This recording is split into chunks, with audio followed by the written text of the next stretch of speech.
Hello, everyone, and welcome back to the Cisco Optics Podcast, where we talk about pluggable optics for networks. Manufacturing of optics has been historically cumbersome compared to electronics.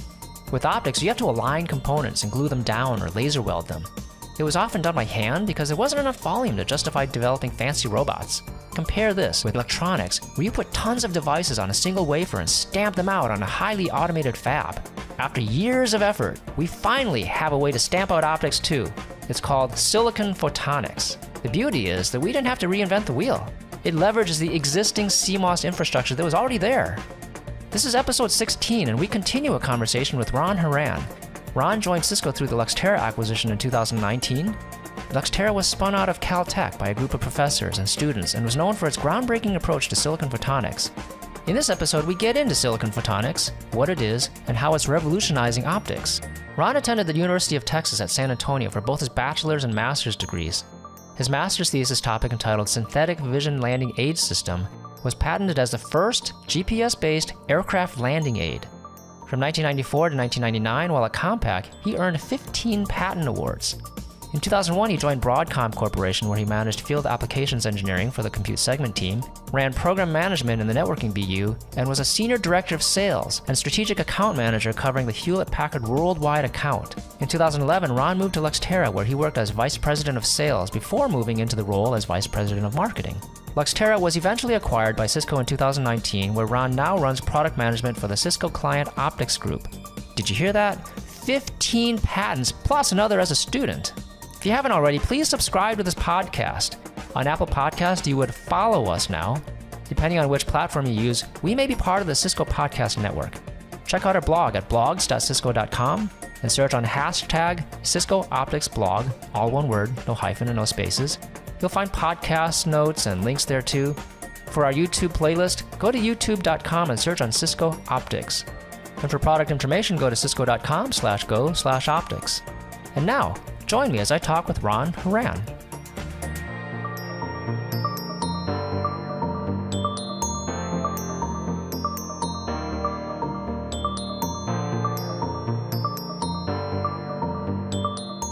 So let's get into silicon photonics. I think you mentioned earlier that the terminology, the term silicon photonics, was started in 1986. What does it mean? What is it? Well, just at an extremely high level, silicon photonics is basically is basically moving light. Basically having like a CMOS based IC. And you're moving light around in the IC and manipulating the light to basically, to do functions like an optical transceiver. And so, you say, well, why, to really understand it, you have to understand more traditional optics. And you say, well, what was being done before silicon photonics?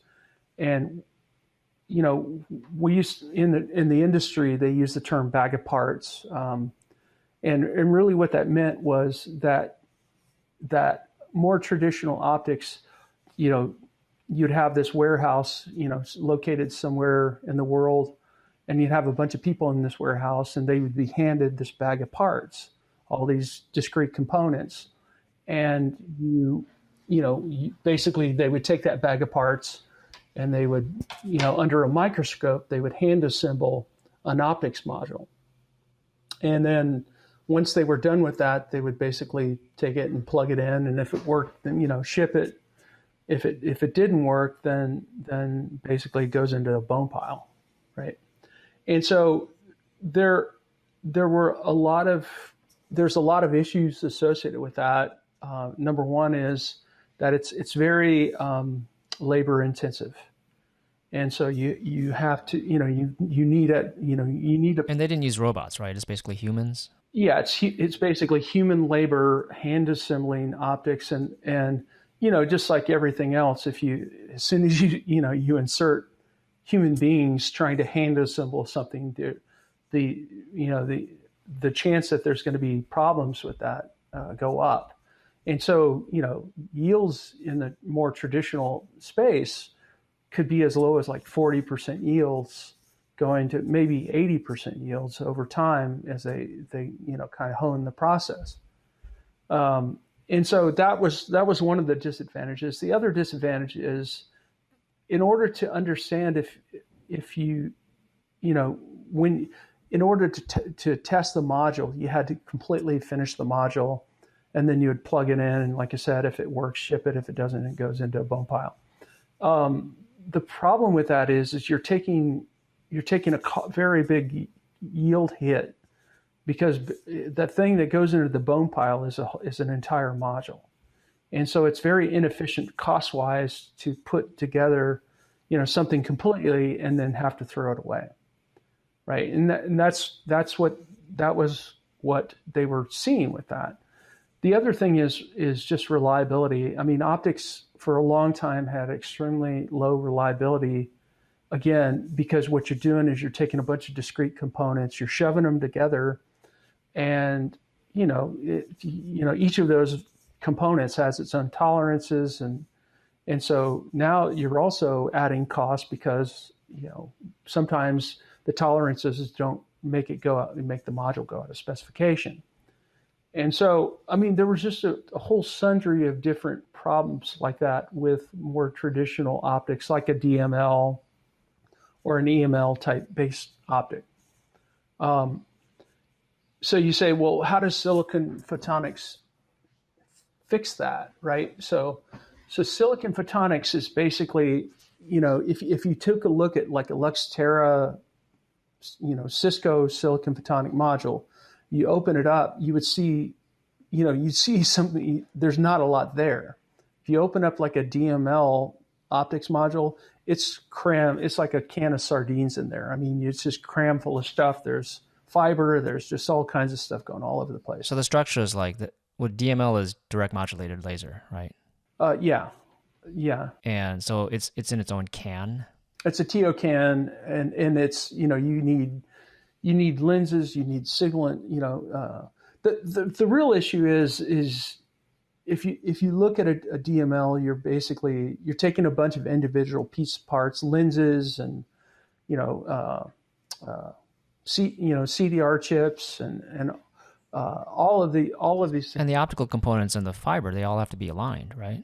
Right. You have to stuff all of this into a single module, whereas with silicon photonics, it's highly integrated. I mean, if you look at like a Luxtera solution, you've got a photonics die, you've got an electronics die sitting on top of it, and a light source sitting on top of it, that also on the P die as well.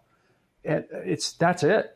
I mean, that's the whole solution. You take the lid off of a silicon photonics module, and what you'll see there's not a lot in there, right? And the reason is... And P die is the piece of silicon that's dedicated to the photonic functionality. Is that it? The P die is the photonics die, and that basically, at least in our solutions, there's actually no active components. It's all the photonics components of how basically you have the photonics piece and you have the electronics piece. The electronics piece is there to basically is there to drive the signaling that effectively phase shifts the light, so that you get ones and zeros, right? And so, I mean, at a very high level, the way photonics, at least our photonics work, is you have a light source, and the light's basically shining down into the chip. And then it goes into waveguides, and waveguides are the mechanism to move that light throughout the chip and get it where you want it to go. And getting the light into the chip, that's something that's unique to Luxtera, isn't it? Well, I honestly don't know if other people... We use grating couplers to get light into our chips. And so there's different kinds of grating couplers, polarization maintaining, and just all kinds of different grating couplers. And so, can you explain what a grating coupler is in your case? A grating coupler is basically it's an element that allows light to enter into the chip and go into a waveguide. it's basically on the top layer of the P die, and light gets focused down onto the grating coupler, and that there's a coupling loss associated with that, but the majority of the light goes into the waveguide. And so now what I've done is I'm actually bringing light into the chip, and that think of it as like a river, right? You've got light, and it's going to travel down these different rivers where you want them to go. And one of the things that we do with our silicon photonics is we use constant wave lasers. So if you think about like a DML, way a DML works is, think of it as a light switch with a light bulb.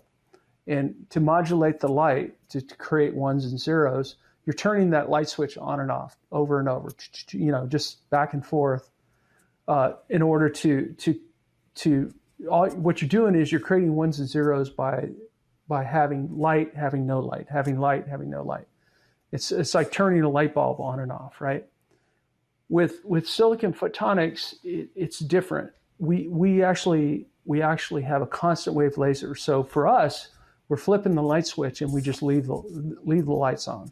It's on all the time. It doesn't modulate. It's just a constant. Think of it as a DC battery almost, where it's, instead of current, it's actually electrons. It's actually generating photons, and so the photons get into the photonics die. They move through the die with waveguides, and you can do things to that. You can split it. You can take the light and split it, say 4 ways to create 4 channels. You can recombine light. But what we do is we take the light, so the light comes into the chip and then it goes into a modulator. And the modulators we use are Mach-Zehnder interferometers, MZIs. It's, it's common, people know what those are. So we use a Mach-Zehnder interferometer. And basically, what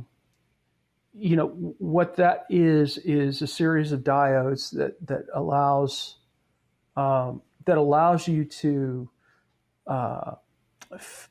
use electronics to basically phase shift the light. So it's actually the electronics from the E die that are actually causing the modulation, by the electronics switching on and that off. Modulation signal induces that phase shift in the interferometer, and because it's an interferometer, it converts that phase into an amplitude modulation. Right. So what's happening is the light, which is constant wave light, is getting distorted by the electronic signal that are basically placed, across these diodes. And so you're able to instead of flipping a light switch on and on, now I've got electronics that are saying 1 0 1 0 1 0, and so you're causing a phase shift in the light to get your ones and zeros. And so once you've done that, once your signal is modulated, this is all on the transmit side.